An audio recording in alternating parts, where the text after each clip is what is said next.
A las muy buenas, domingueros. Bienvenidos al Toro por los Cuernos.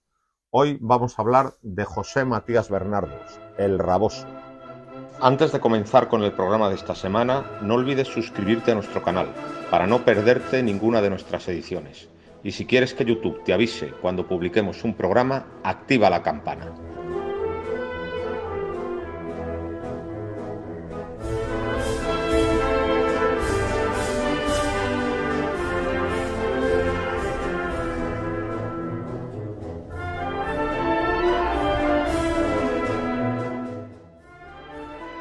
A las muy buenas, domingueros. Bienvenidos al Toro por los Cuernos. Antes de nada hay que felicitar las Navidades a todos nuestros seguidores y hoy estamos en el Templo de la Sabiduría Taurina, en la librería Rodríguez. Y aunque vamos a dedicar nuestro programa a hablar única y exclusivamente de José Matías Bernardos, el Raboso, el gran ganadero salmantino, como estamos en la librería Rodríguez, pues vamos a presentar algunos libros. Muy buenas, Víctor. Buenos días, A ver, amigo. ¿qué nos traes? Pues vamos a presentar, en primer lugar, que es la Santa María, 90 años de corridas de toros. La Plaza de Toros de Bogotá. O sea, la Santa María es la Plaza de Toros de Bogotá, y ahora que tan difícil se están poniendo las cosas en América, cada escritor, cada autor que hace algo interesante, esto tiene varios autores,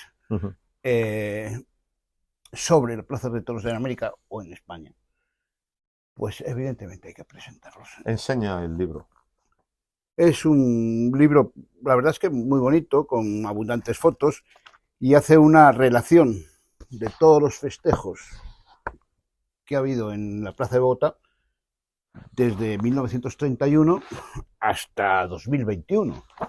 Y es una relación anual de todos y cada uno de los festejos, acompañado por abundantes fotografías, algunas de ellas muy bonitas y sobre todo muy simbólicas de los triunfos y también fracasos que hubo en tan importante coso americano. Muy bien. Que yo creo que junto con la de Lima es de las más importantes de América del Sur. Muy bien. Pues yo voy a presentar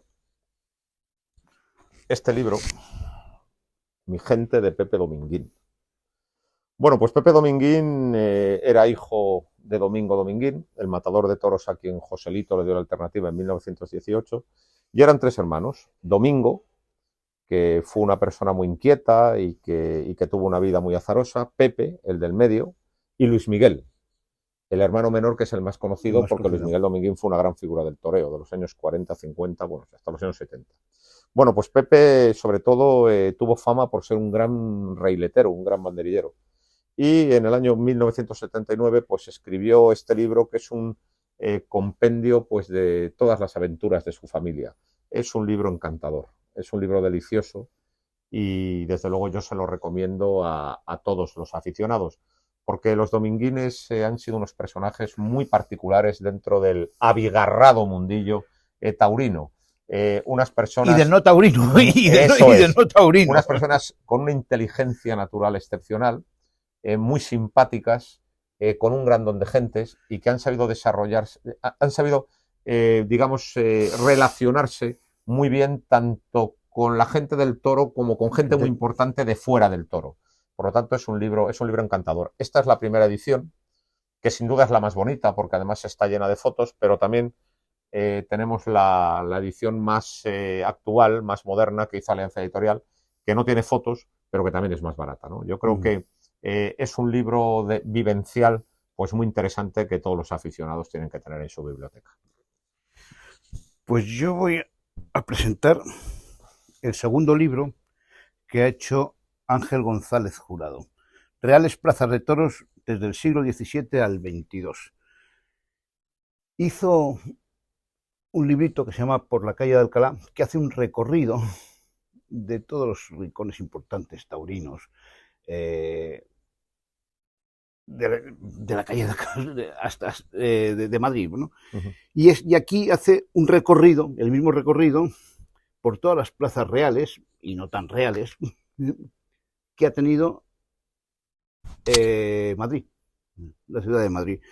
Entonces es un libro curioso, que se lee muy bien, es muy ameno, y que yo les voy a recomendar, porque bueno, sobre todo tiene pequeñas cosas con encanto en la historia de las plazas de toros de Madrid que no todo el mundo conoce. Entonces, es de esos libros que merece la pena tener. Bueno, pues evidentemente lo más importante que ha sucedido en la temporada del año 2023 fue el rabo que Morante de la Puebla cortó en la Maestranza de Sevilla. Sin duda. En una tarde consagratoria que quizás es de lo más importante que hemos visto en toda nuestra vida de aficionados. Paco Aguado ya había escrito un libro sobre Morante, pero ahora ha aparecido este otro libro, que se llama ¿Por qué Morante antes y ahora? Antes se escribió ¿Por qué Morante? Y ahora ¿Por qué Morante antes y ahora? Y digamos que está toda la peripecia de Morante pues hasta ahora mismo, también incluyendo por supuesto el rabo. No vamos a descubrir en este momento a Paco Aguado. Paco Aguado ha escrito una biografía de Joselito el Gallo que yo creo que de las más interesantes, va a pasar con letras de oro a los anales de la literatura taurina. Es un libro que es una auténtica referencia y también ha sabido penetrar muy bien en el alma y en el toreo de Morante de la Puebla, que tan heredero es de Joselito en tantas cosas, ¿no? Por tanto, este es un libro excelente y un libro que todos los aficionados tienen que tener, porque Paco Aguado es de las personas que verdaderamente conoce la fiesta y además lo sabe contar. Porque hay mucha muchos gente... conocen la fiesta, pero no todos lo cuentan tan bien como lo cuenta él. Eso. Hay mucha gente que conoce la fiesta, pero no lo sabe contar, y hay gente que habla muy bien y escribe muy bien, pero no conoce la fiesta. Bueno, pues aquí será el binomio perfecto. Por lo tanto, este libro también todos los aficionados lo tienen que tener. Y bueno, pues vamos al lío.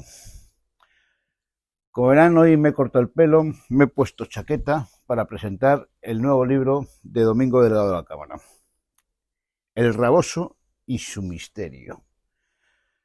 Es el tercer libro de una colección que yo creo que tú haces, empezaste con de temas fundamentalmente salmantinos. Sí, de temas salmantinos. Empezaste con Capea y Robles, el segundo fue Atanasio Fernández y hoy El Raboso. Si quieres es la persona, porque esto en el mundo del toro enseguida pasa el tiempo y nos olvidamos de muchas cosas. Hoy por hoy menos conocido de los tres que has hecho, pero sin embargo, sin ser el creador de ningún encaste. Es el creador de un encaste, el encaste Aldeanueva. Bueno, fue María Antonia Fonseca, en realidad, porque bueno, pero sí, bueno. Ahora te convenceré de que él es el creador. No te preocupes. Vale, el caso en realidad es un personaje muy peculiar en todos los aspectos de la vida y que vamos a hablar, sin destripar en exceso el libro, vamos a hablar de quién fue en lo personal y después en lo ganadero, cuáles son las ganaderías que ha tenido y todos los intrínculos de sus ganaderías con el autor de este libro, que eres tú. Entonces, bueno, pues te voy a decir una cosa. La motivación del libro. Este libro ha surgido por petición popular. El año pasado escribí uno de Atanasio Fernández, que tuvo muy buena acogida y que se agotó muy pronto. Y todo el mundo en Salamanca me decía, el próximo tiene que ser del Raboso.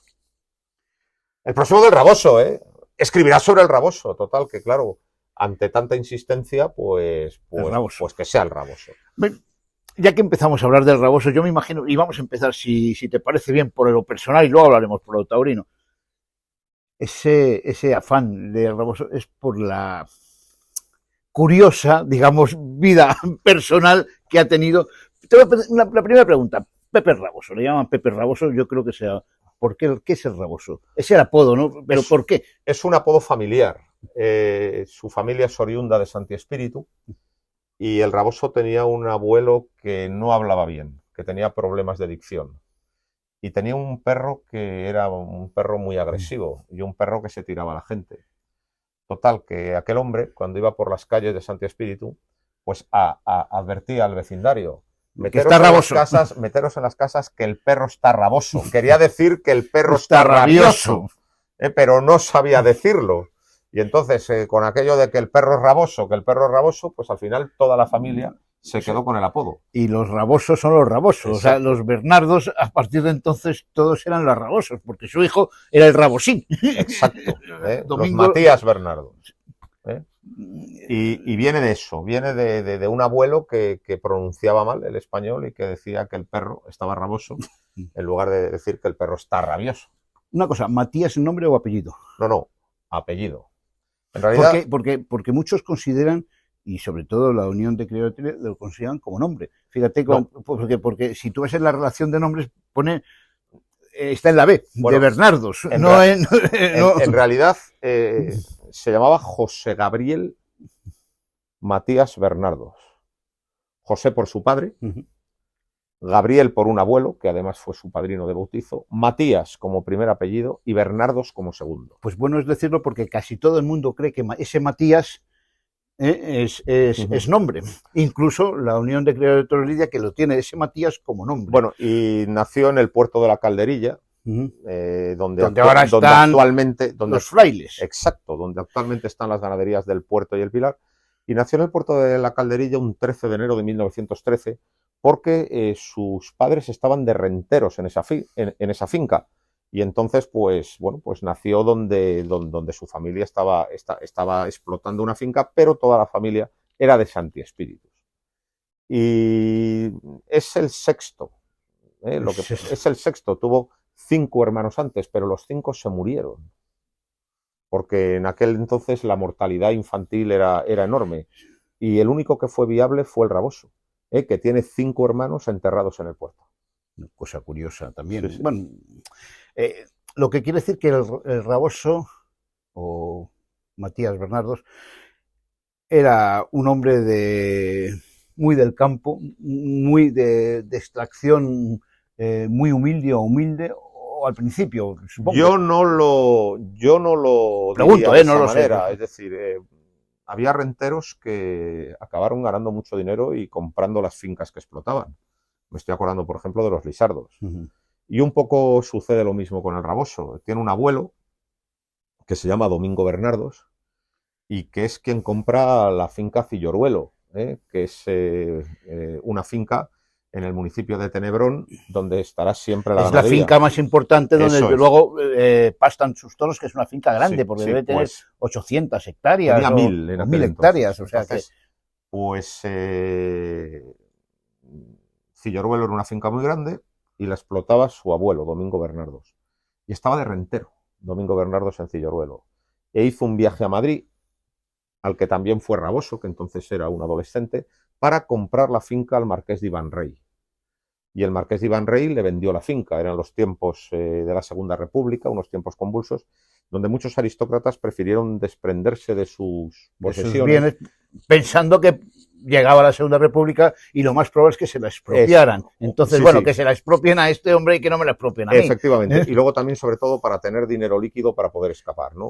Entonces, pues el abuelo del raboso compra la finca en la que estaba de rentero al marqués de Ivanrey y la pagó a tocateja.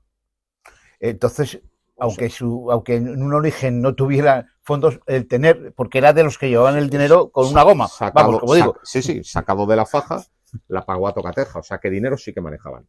No era de una familia de estudios, era de gente de campo, y el raboso nunca estudió. El raboso era una persona que tenía una enorme inteligencia natural, un niño muy listo, con una gran capacidad de observación desde que era pequeño, pero no estudió. Pero como veremos después, tenía un enorme talento, que desde luego fue capaz de sacarlo como ganadero.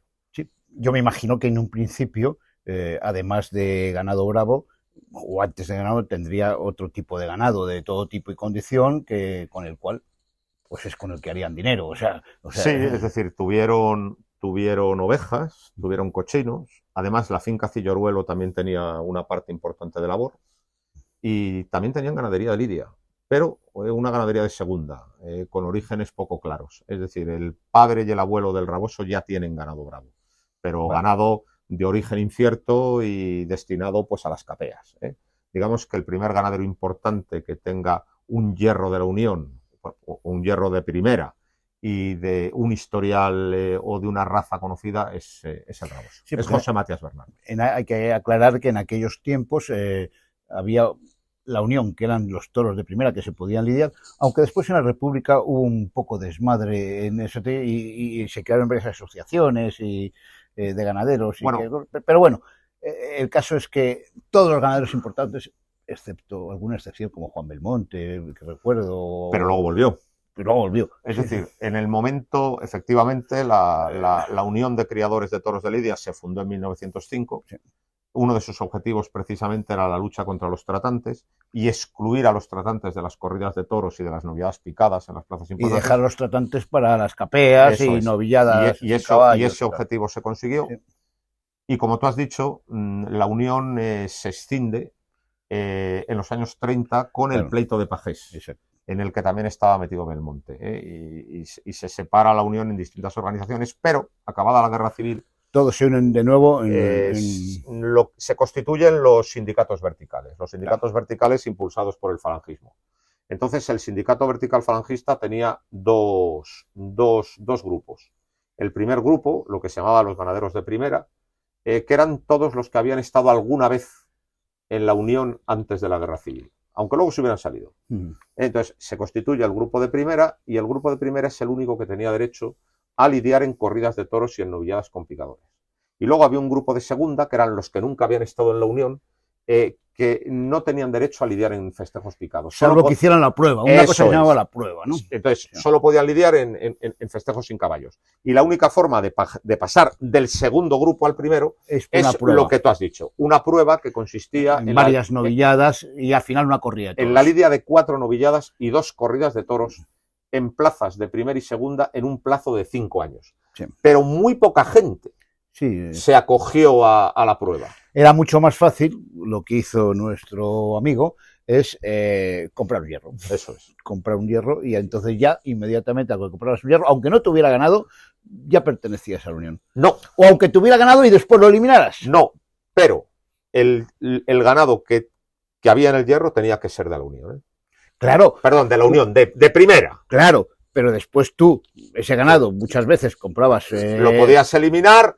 Comprabas, no sé, 50 o 60 toros o reses, que las eliminabas. Pero el ganado sustituto también tenía que ser de una ganadería de primera. Bien. Bueno, vamos a hablar un poco antes de hablar de todas estas cosas del Raboso. Yo creo que era famoso por sus veleidades mujeriegas. O sea, este hombre casó con una pariente suya, me parece. Una prima hermana. Una prima hermana. Me imagino que dio un dispensa papal, o las primas hermanas... Yo no sé si se pidió dispensa. El asunto era el siguiente. Casaron al Raboso con una prima hermana que le sacaba 11 años. Ella a él. Y que además no era nada guapa y además muy corta de luces. Les casaron... Alguien decía que era la más fea del mundo. Pero bueno, yo no llego hasta ahí, pero sí que es cierto que en el año 1934, cuando Raboso tiene 21 años, le casan con una prima que es 11 años más mayor, con el objetivo de no repartir Cilloruelo.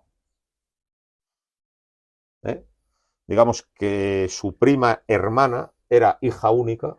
Y él era hija único. Y le tocaba la mitad de la finca. Y él era hijo único. Y él era hijo único y le tocaba la otra mitad.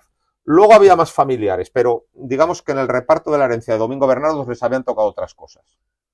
Cilloruelo había caído en estas dos personas y se casaron para no repartir. Para no repartir. Y esto tuvo lugar en el año 34. Y bueno, pues efectivamente, el Raboso, por lo visto, hizo un conato de fugarse con una novia que tenía para no pasar por el altar, pero luego era una persona muy sensible en los asuntos económicos y por lo tanto recapacitó, hizo caso a sus padres y se casó con su prima. Sí, la historia está llena de situaciones parecidas. Isabel II, sin ir más lejos, cuando le casaron con Francisco Francisco, no, Francisco de Asís. Francisco de Asís. Con Francisco de Asís. Fernando Muñoz era el marido, era el segundo marido de su madre. Eso es. Bueno, pues que también decía escandalizado, por favor, con Paquita no. Sí, y cuando le llevaron a Francisco de Asís, por lo visto dijo, madre mía, si trae tiene más encajes que yo. O sea, que esto, la vida, por intereses bastardos, siempre está. No, intereses, vamos a ver, es que la mentalidad de las gentes ha cambiado mucho. Entonces los matrimonios concertados eran una cosa considerada completamente normal. Absolutamente normal. Y luego además hay que tener en cuenta otra cosa, que la gente era mucho menos libre, las decisiones las tomaban tus padres por ti, y además el asunto económico era muy importante. Claro. Y entonces, porque a lo mejor del mantenimiento de una finca íntegra y sin repartir, pues dependía el bienestar. Era el bienestar de mucha gente. De mucha gente. Entonces, o sea, digamos que criticar esa clase de decisiones a toro pasado y 90 años después no tiene mucho sentido. Las cosas fueron como fueron. Lo que es verdad es que Pepe Raboso, que tuvo con su prima hermana un hijo, Domingo Rabosín, nacido a los 2 años del matrimonio. Domingo Rabosín, al cual yo conocí. Y yo también. Era un personaje peculiar. Sí. Parecido a su hermano, más rubio que su hermano, me parece. Y un poquito más gordo. Bueno, vamos a ver. Sí. El matrimonio entre José Matías Bernardo y su prima Isidora tiene efectivamente un único hijo. Ahí voy. Domingo Rabosín. Pero el Raboso tenía un hijo natural. Anterior. Nacido el año que se casó. O sea, más mayor que Rabosín. Y que, bueno, esto se puede decir porque hay sentencias del Tribunal Supremo que lo confirman. En los años 90, pues apareció un hijo natural del Raboso, se inició un pleito que ganó este hijo natural, un pleito que duró 15 años y que llegó hasta el Tribunal Supremo, y entonces hubo que meterle en la herencia y se llevó la parte que le correspondió, que por cierto no la disfrutó nada, tuvo mala suerte hasta en eso porque murió al poco tiempo de hacerse el reparto de la herencia, pero sí, le tocó una parte de Cilloruelo que vendió a un paisano de por allí y le tocó un dinero. Pero sí, efectivamente, el Raboso tuvo un hijo natural conocido, porque los rumores han sido siempre constantes. La fama tenía de que digamos que con una novia en cada puerto. Y en este caso no es cada puerto, sino cada pueblo. Sí, vamos, esto es Vox Populi en la provincia de Salamanca. Los comentarios eran abundantes, o sea, no estoy descubriendo nada nuevo en el libro porque digamos que son historias archiconocidas en la charrería. Sí, efectivamente, se dice, por ejemplo, que el Raboso, pues cuando estaban sus empleados pastoreando los ganados o en los labores del campo, era cuando se presentaba en sus casas a tener un vis a vis con su señora, por ejemplo, se dice, ¿no? Sí, eso yo lo había oído también. ¿Sabes? Que era un tío. Bueno, ¿sabes? Y muy suyo. Tenía una enorme fama pues por estos asuntos. Y además a él le gustaba esa fama. Era en ese sentido, le encantaba, pues, digamos que alimentar su fama de mujeriego, ¿no? Aquello que dice, las mujeres se me dan bien, majo, ¿qué le voy a hacer? Decía, ¿no?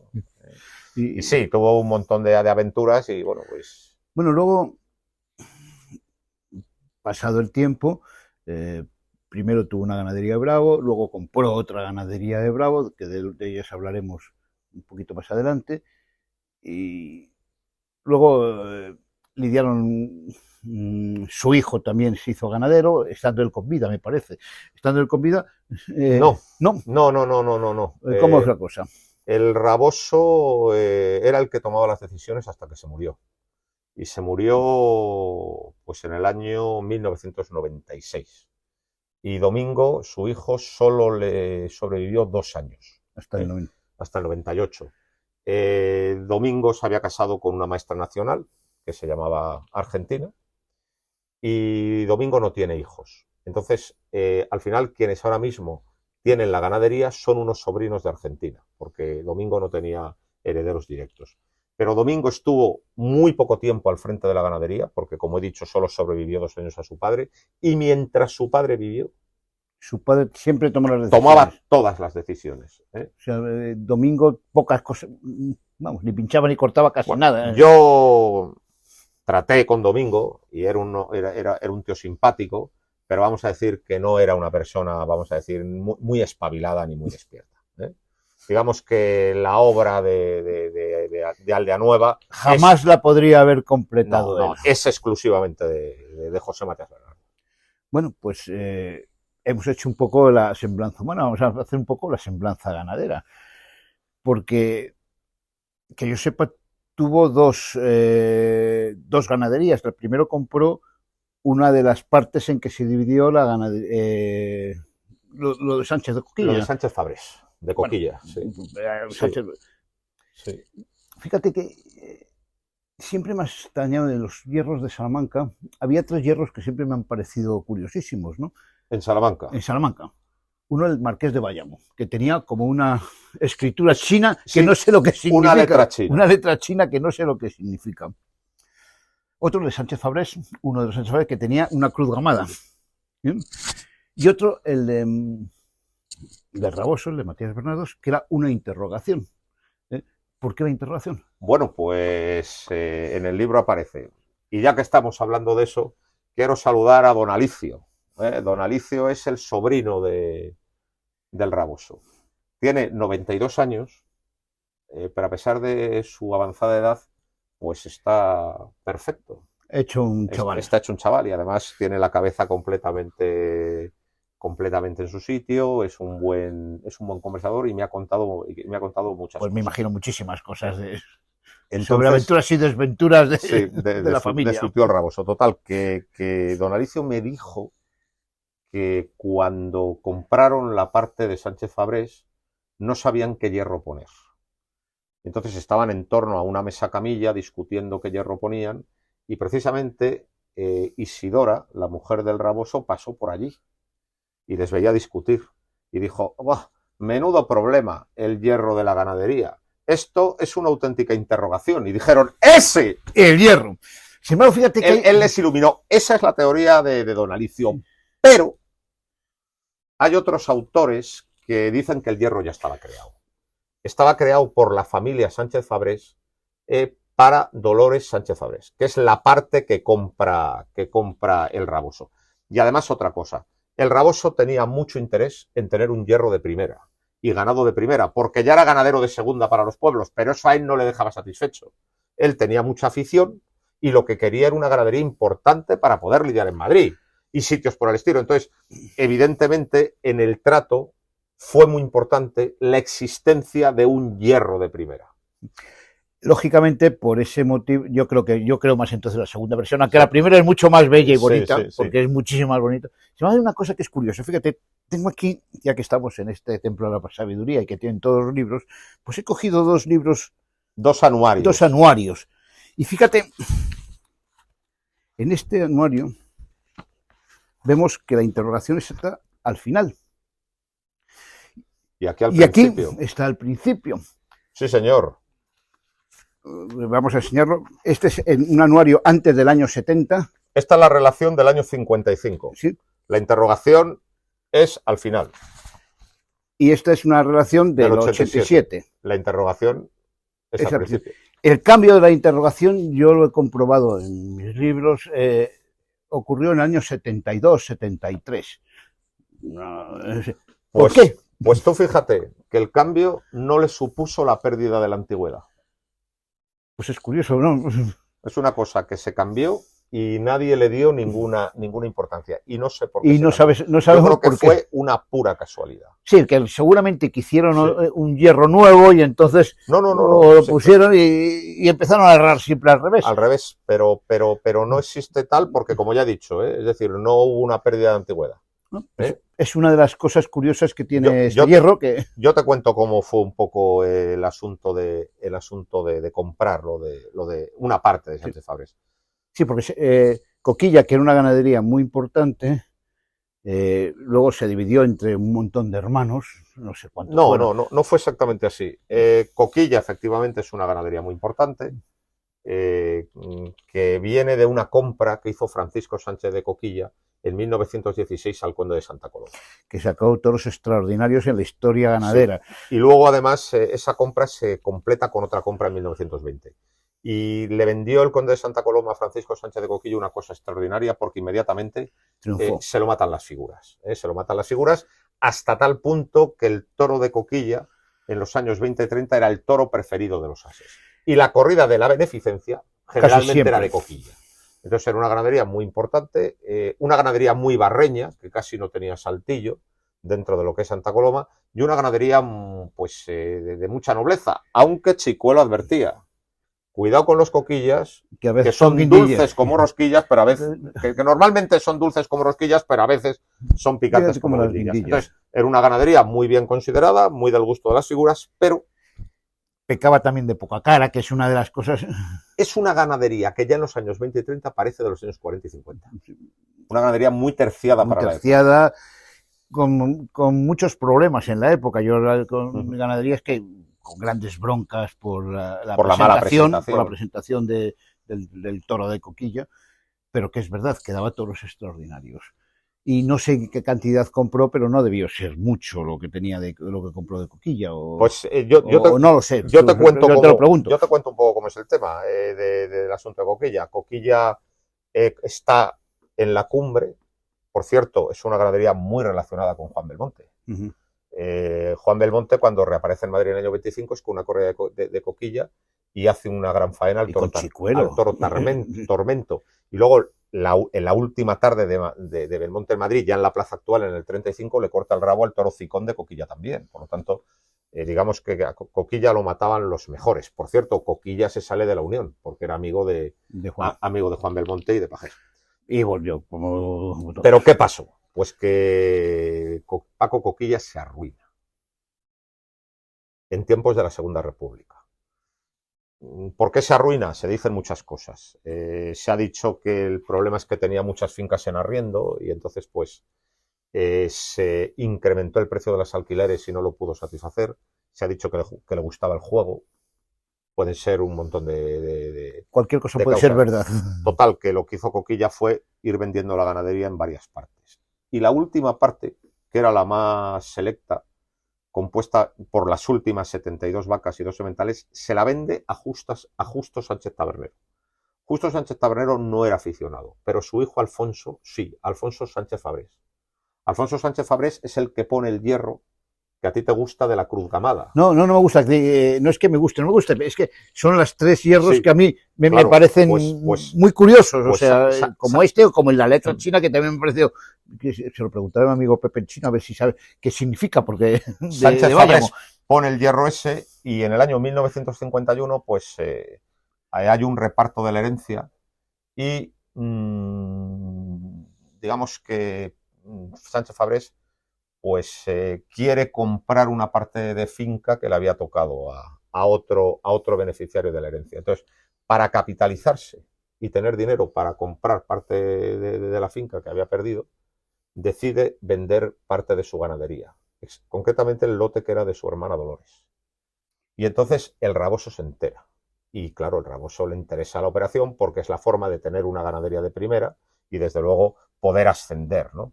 Entonces, por lo visto, fueron a hacer la compra pues el Raboso, Alicio y el padre de Alicio. Y Alfonso Sánchez Fabrés no hizo el trato. Lo hizo el padre de Alicio con un administrador. Pidió el administrador 11.000 pesetas por cada vaca y ellos estaban dispuestos a pagar 9.500. Al final, cada vaca costó 10.250 pesetas, que en el año 51 era un pastizal. Total, que esta es la forma como el Raboso se hace ganadero de primera. Debuta en Barcelona en el año 53 y debuta en Madrid en una novillada el 17 de julio del 55, que es la que le dan antigüedad. No, esa no es la de Luis Segura. Esa es la del 57, ahora hablamos de ella. Tuvo un gran triunfo con ella. Con el novillo Petaquilla. Bueno, un gran triunfo con... Pues no fue esa, ¿no? Se presenta en el año 55 el Raboso con una novillada, que fue una novillada que no dio demasiado buen juego y que solo hubo una vuelta al ruedo que dio Gregorio Sánchez. Y efectivamente, tú a lo que te has referido es a la faena que hace Luis Segura al novillo Petaquilla el 31 de marzo de 1957. Le pinchó y eso hizo que le cortara solo una oreja.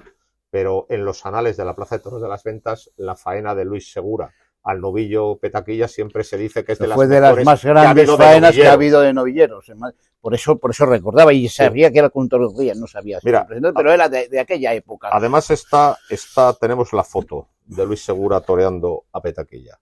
Y tenemos al lado la foto de Luis Alfonso Garcés con el novillo Zorrito, que también es otra tarde mítica en la Plaza de las Ventas. Luis Alfonso Garcés era un toro de mucha clase y le hace una gran faena a un novillo de Coquilla, del Raboso, el 18 de septiembre del 58, que se llamó Zorrito, hay una foto que es extraordinaria, de un derechazo muy ceñido.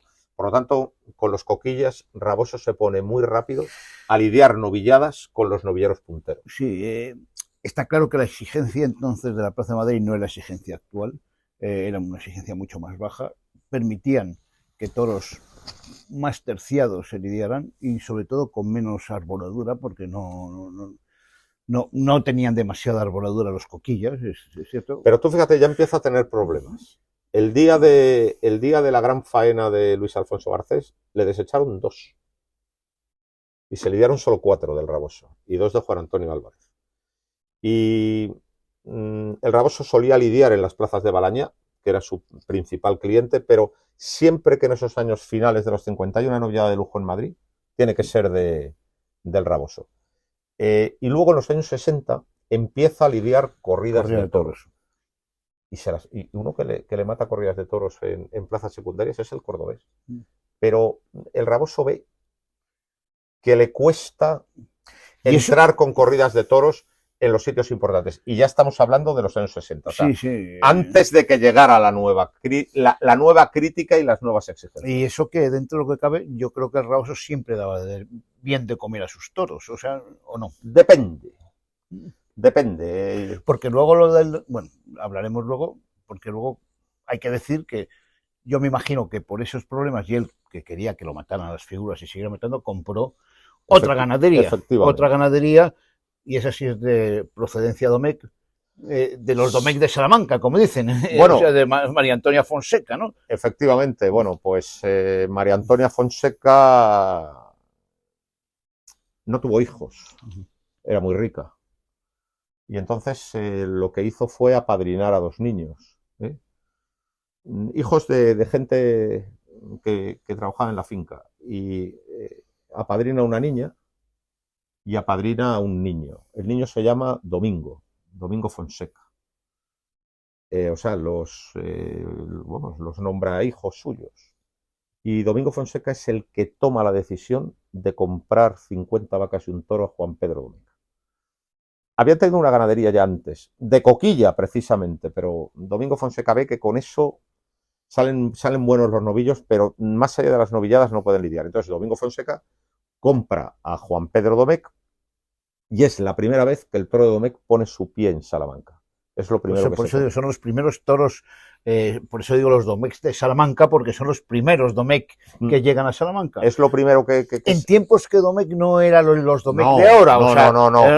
No, la verdad es que Domingo Fonseca en ese sentido fue muy clarividente y muy adelantado. Total, muy adelantado a su tiempo y muy previsor, porque claro, el toro de Domecq o Domecq empieza a vender a todo el mundo ya 70, 80. Muy finales de los 70, primeros 80, mientras que la compra de la que estamos hablando pues se hace en tan temprana fecha como el año 1963. Entonces pues Domingo Fonseca compra también un toro de Juan Pedro distinto del actual. Juan Pedro no era el toro mucho más grande, no era más grande. No. Juan Pedro no era un torero, Juan Pedro no era un toro, digamos, que gustara en exceso a las figuras, porque era un toro muy en conde de la corte, muy espectacular en el primer tercio y muy agresivo en la muleta. Es decir, las figuras preferían el toro de Núñez, el toro de Atanasio, que por cierto, Núñez y Atanasio vendían muchísimas vacas y sementales a mucha gente. El toro de Domecq era un toro que ganaba premios en Pamplona, ganaba premios en Bilbao, y las figuras lo mataban con cierto reparo porque era un toro que se movía mucho. Sin embargo, Domingo compra porque ve ahí mucha bravura. Y era un toro bastante terciado para lo que luego se ha visto. Sin embargo, yo recuerdo, y eso sí lo recordarás tú, el toro de Aldanueva, por lo menos el toro de Aldanueva de los años 90, era un toro muy voluminoso. Claro. Muy voluminoso. Pero es que hay que hablar del semental Renacuajo. Eso es lo que quiero que tú me hables. Pues bueno, pues sucede más o menos lo siguiente. Los Fonseca se arruinan después de haber manejado muchísimo dinero y después de tener una vida absolutamente suntuosa. Se arruinan, entonces tienen que vender. Y lo que es el núcleo de la ganadería lo compra Baltasar Iván. Baltasar Iván, aconsejado por Andrés Vázquez, que era un torero que tentaba mucho en Don de Fonseca y que conocía la bravura de Fonseca.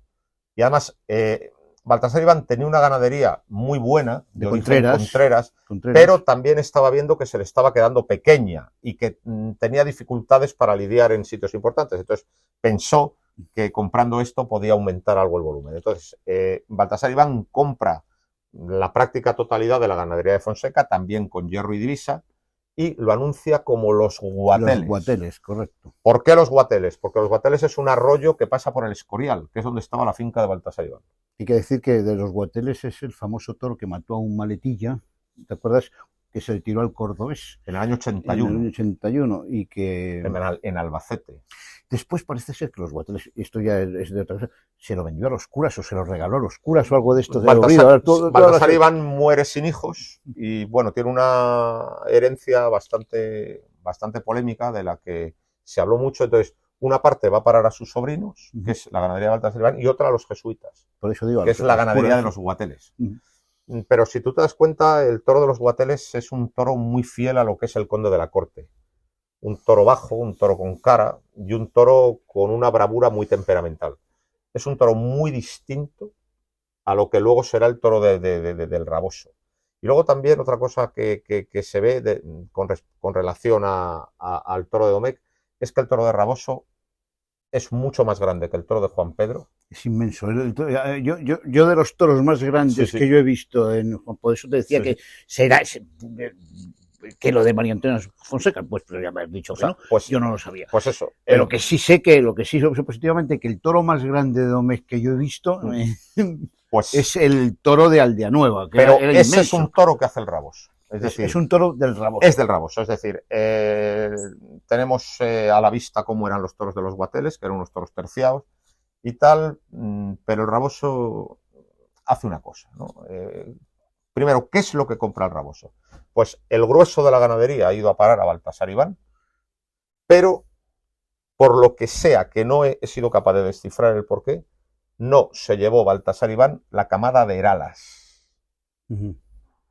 Se llevó toda la ganadería menos la camada de Heralas. Y esa fue que quedaron en Salamanca. Y esa pasa al Raboso. Se dice, o se ha dicho muchas veces, que en pago de una deuda que tenía Domingo Fonseca con el Raboso. También se ha dicho que no, que el Raboso directamente las compró en una operación mercantil normal. El caso es que pasan al Raboso esa camada de Heralas, pero no tenía sementales. Entonces, quien le pone sobre la pista de unos sementales de los Guateles es Matilla, Teodoro Matilla. Teodoro Matilla, el abuelo de los actuales, era el veedor de la empresa Balañá en el campo de Salamanca. Y Teodoro Matilla había mandado a Balañá pues las camadas de Fonseca de los años anteriores. Muy concretamente la del año 68 y 69, que habían salido buenas. Entonces, quien le resuelve el problema al Raboso es Teodoro Matilla. Le dice, mira, hay dos sobreros de Fonseca en la Monumental de Barcelona.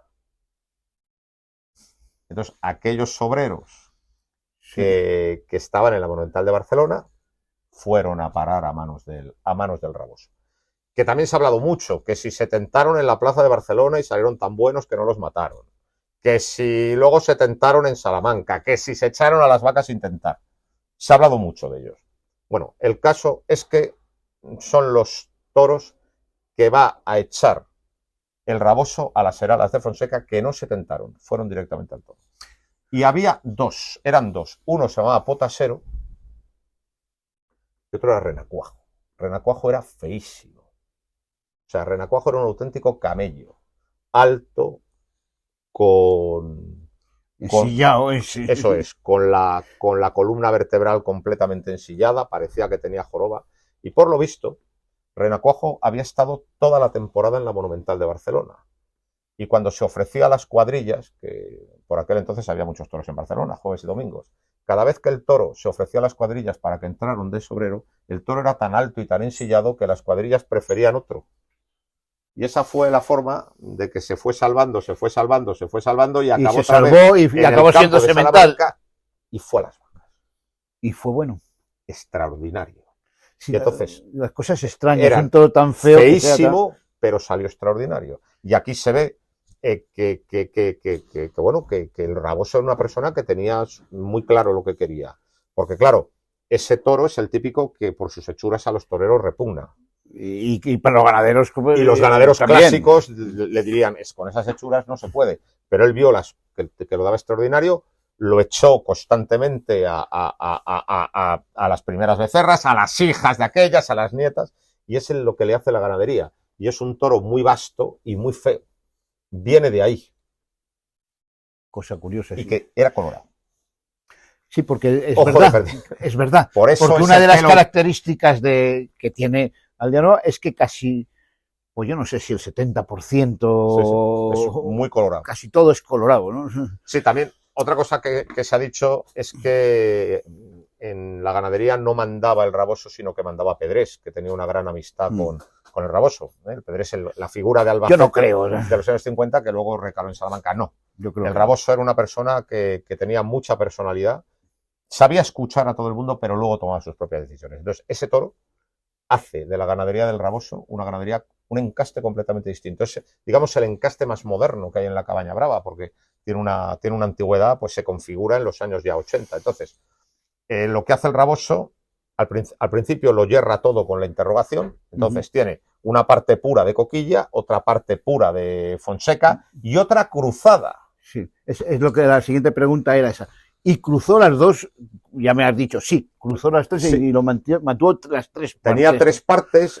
Claro, tú ten en cuenta que el Raboso era una persona que no tenía estudios, era muy listo, pero no tenía estudios, y por lo tanto todo eso de las castas en pureza y todo eso le importaba tres pepinos. Importaba un pepino. Él lo que quería era totalmente resultadista, y lo que quería era aumentar aquello, y bueno. Como me imagino le importaba tres pepinos los libros, sí, bueno, esas cosas. No tomaba notas de nada. Iba en la cabeza. Todo iba en la cabeza. Y si le gustaba una cosa, pues será el padre. Lo que pasa es que sí que es verdad que no tomaba notas, pero siempre tuvo una idea muy clara del toro, que es un toro muy noble, que guste mucho al torero. Siempre le gustó mucho a la clase, y es el toro que buscó. Total, que tuvo las tres partes, una en pureza de Coquilla, otra en pureza de Fonseca, el cruce entre ambas, todo. ¿Y el cruce con qué hierraba? Con el hierro de la interrogación. En ese momento solo era la interrogación. Pero resulta que el cruce empieza a salir muy malo y muy duro.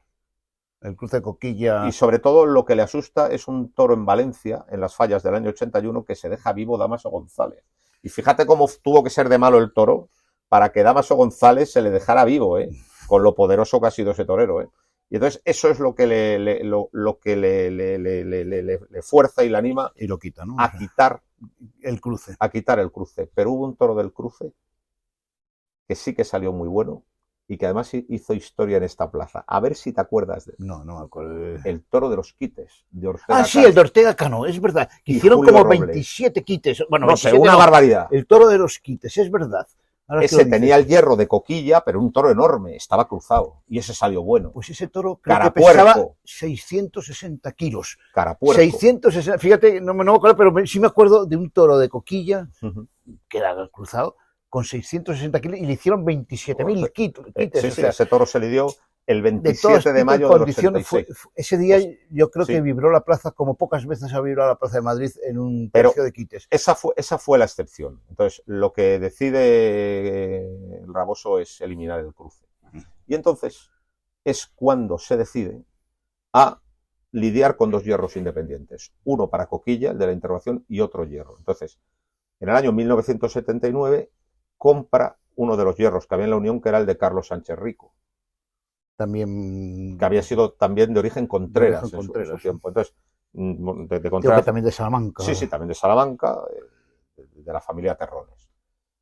Quita todo y cambia el hierro. Y es una MJ. Una MJ, José Matías, que era el hierro que ya había tenido su padre en segunda y que él tuvo en segunda antes de hacerse con lo de Coquilla. O sea, es el hierro originario de la ganadería de segunda. Una J y una M, José Matías.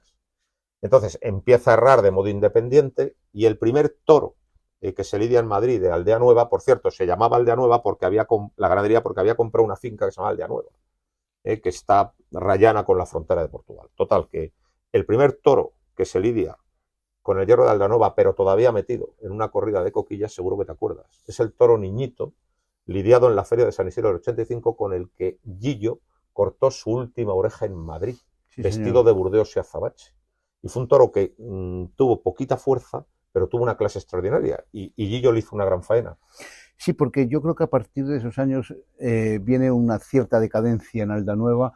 No sé si, porque el problema que tenía Aldea Nueva era un toro que se caía absolutamente. Sí. Seguía teniendo una calidad tremenda, pero igual que Aldea Nueva, muchas otras ganaderías. Fueron años terribles, no sé si por la grosopeda, por qué historias fue, pero que se caían en Madrid toros tras todas las corridas había siempre uno o dos obreros. Era algo terrible. Vamos a ver, el primer toro es Niñito, es un toro muy noble que gusta mucho a los toreros, y el día 7 de julio del 85, en aquellas corridas de figuras que era capaz de organizar Chopera en pleno verano, pues un 7 de julio del 85 se anuncia ya la primera corrida completa de Aldea Nueva con un cartel de lujo, Curro Romero, Julio Robles y Pepe Luis Vázquez, y Julio Robles salió por la puerta grande con el toro sombrero. Bueno, cortó una oreja a cada uno, pero hizo una gran faena un toro que se llamó Sombrerito. Sí, yo creo que además mereció 2 orejas. Sí, y que no se las dieron. Porque hubo una petición mayoritaria de las 2 orejas ese día.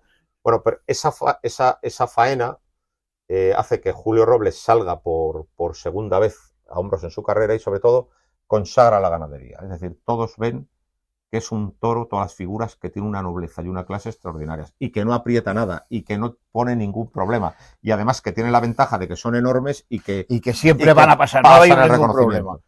Y entonces esa corrida le da mucho a la ganadería hasta tal punto que al año siguiente Curro la mata más de una vez. Curro siempre se anunciaba. Curro era Aldea Nueva era una de sus ganaderías. Sí.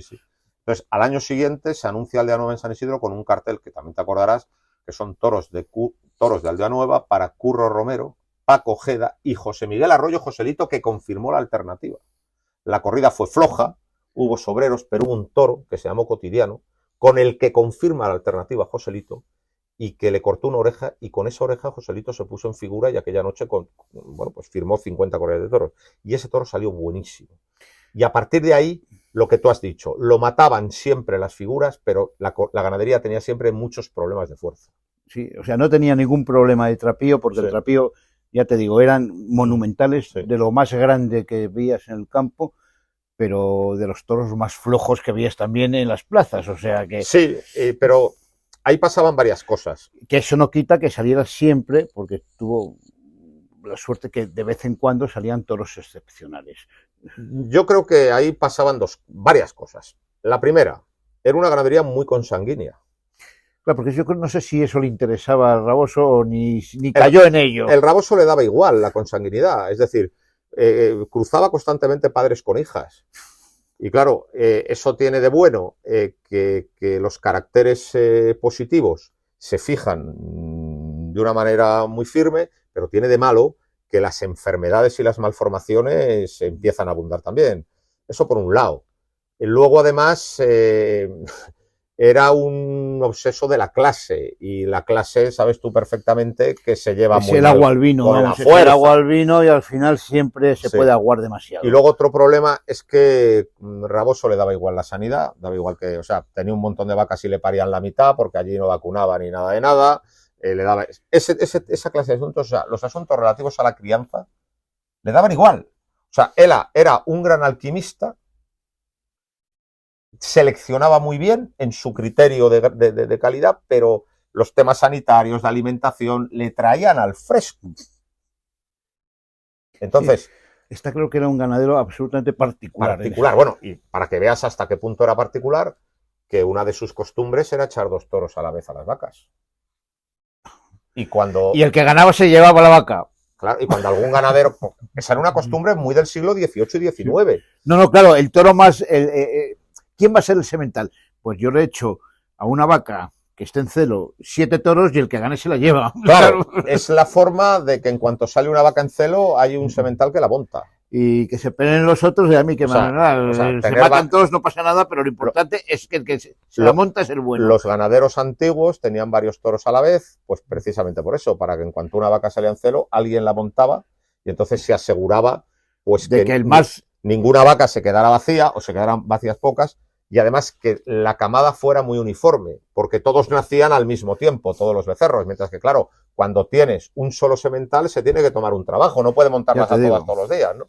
Entonces, eso era una práctica antigua que se dejó de hacer por una sencilla razón, porque no hay forma de hacer un control, de controlar la ganadería. Tienes una ganadería absolutamente descontrolada. Entonces, cuando vienen digamos, en las horas buenas, pues muy bien, pero en las horas malas, pues va a ser terrible. Entonces, o sea, eso no hay que lo levante. Pero tú fíjate que cuando un ganadero, pues claro, se asombró al ver 2 sementales en el mismo grupo de vacas, 2 toros, y se asombró y le dijo, oye, Pepe, ¿pero qué es esto?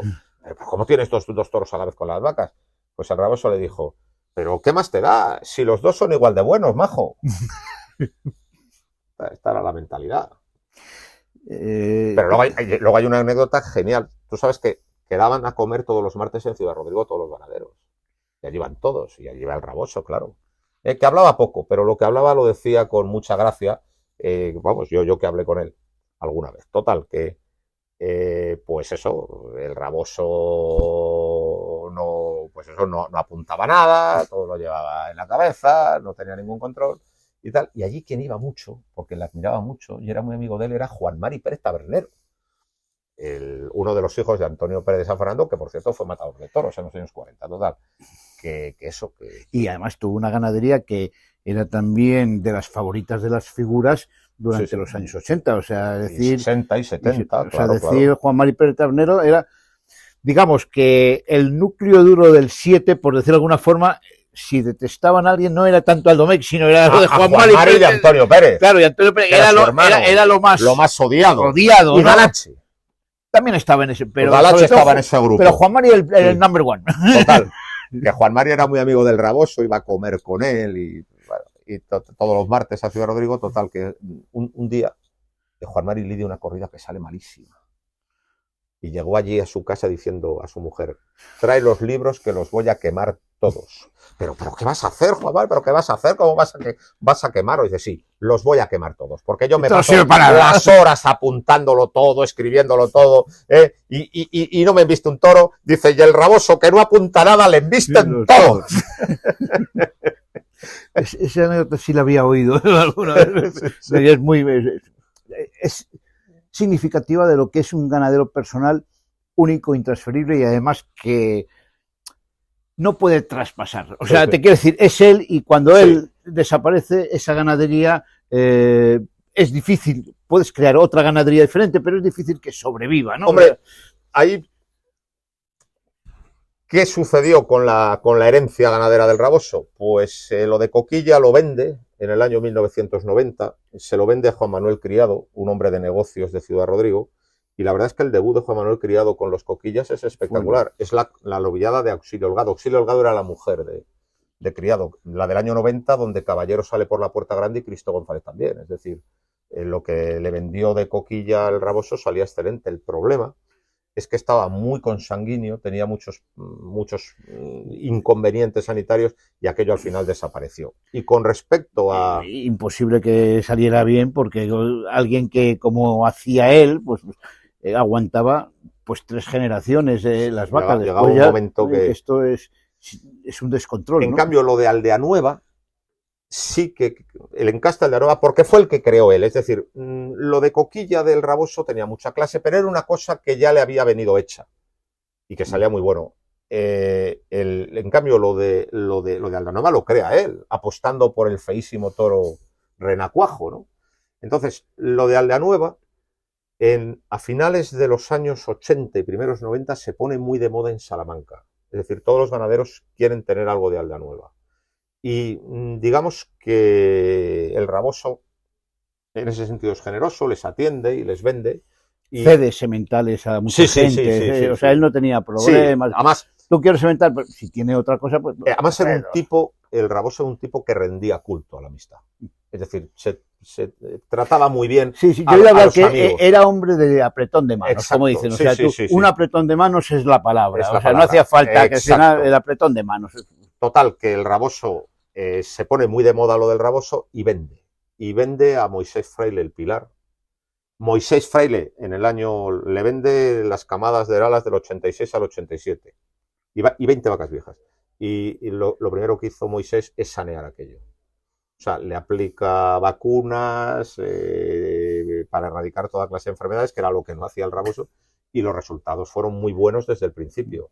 Y luego hay otra ganadería, hay bastantes más, pero por no citar todas, que también es una ganadería interesante, que es la de Pedraza de Yeltes, que se ha formado sobre reses del Pilar y que digamos que es la vertiente turista y ha conseguido el tamaño que tenía lo de Aldanueva, pero con más pitones. Pero con un toro de mucho motor y que tiene una pelea espectacular en el caballo y que tiene gran cartel en Francia, que ahí también se demuestra que no hay ganaderías, hay ganaderos. Es decir, lo de Aldanueva era de una calidad quinta esenciada, pero también muy flojo. Un toro muy pensado en el torero, Curro Romero, mientras que partiendo de la misma sangre, Pedraza ha hecho un toro pues muy turista. Muy turista. Y ahora mismo es lo más interesante que hay del encaste. Pero vamos, que yo creo que lo del Raboso es muy... Pero eso todo es del Raboso o ha tenido incorporaciones. Han hecho no solo los de Pedraza, varias ganaderías del encaste Aldeanueva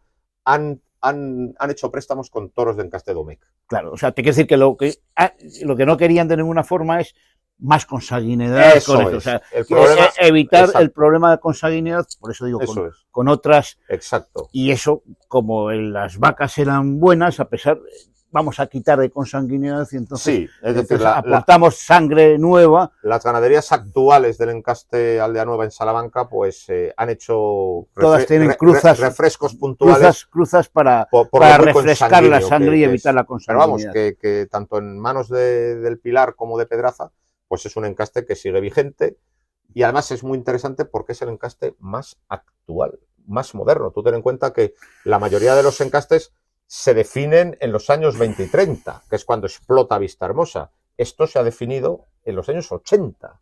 Por lo tanto, sí, es el encaste más reciente. Probablemente yo diría que otra ganadería también, dentro de lo que también tiene sus características propias, es Victoriano del Río, que también es, o sea, se ha salido, yo me imagino que tendrá algo de refresco de lo que tenía de Lizardo, no lo sé, porque esas cosas nada más lo sabe el ganadero, pero sí ha creado también un toro muy particular y un poco diferenciado de todo lo que es Domecq.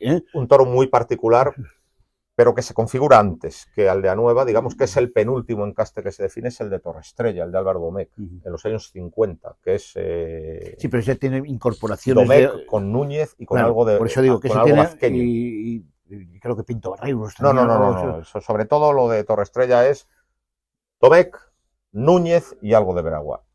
Ese encaste se define en los 50, pero el del Raboso se define en los 80.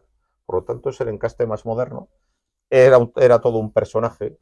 Está claro que este es uno de esos aberraris que existen en el mundo. Una rara avis. O rara avis que existe en el mundo de los toros.